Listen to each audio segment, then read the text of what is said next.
जय जगन्नाथ सांग मैंने आज आपण संगे शेयर करने को जाऊँगी एग करी रेसिपी।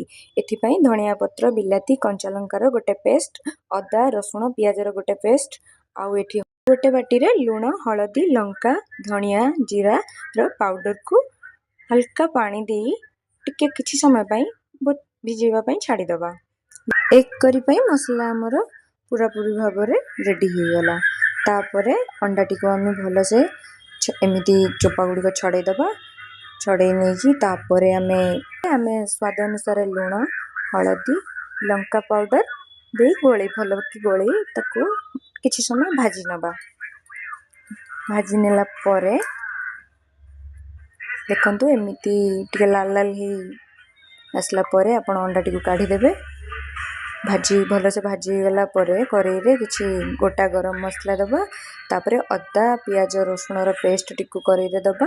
ताको किछि समय गोलेबा। एमिति गोलेला परे हेई गला परे सेथिरे आमे हमर जो धनिया जीरा हलदी लुण लंकार जो झोल करिथिले ताको आमे एथिरे पके दबा। पके सैला परे किछि समय हैला परे तापरे आमे धनिया पत्र कंचा लंका टमाटर पेस्ट टिकु पके दबा। ताको आमे एमिति भल्लो से पूरा कसी दबा। टिके कसी सारला परे हेई गला परे सेथिरा आमे किछि मेथी पत्र पकेबा। मेथी पत्र देला परे हेई गला परे मसला टिकु अंडा टिकी दे दबा। अंडा टिकु एमिति गोले गाली दबा। गोले गाली देई तापरे आमे किछि पानी दे दबा। पानी देला परे देखंतु रेडी हो गला हमर एग करी।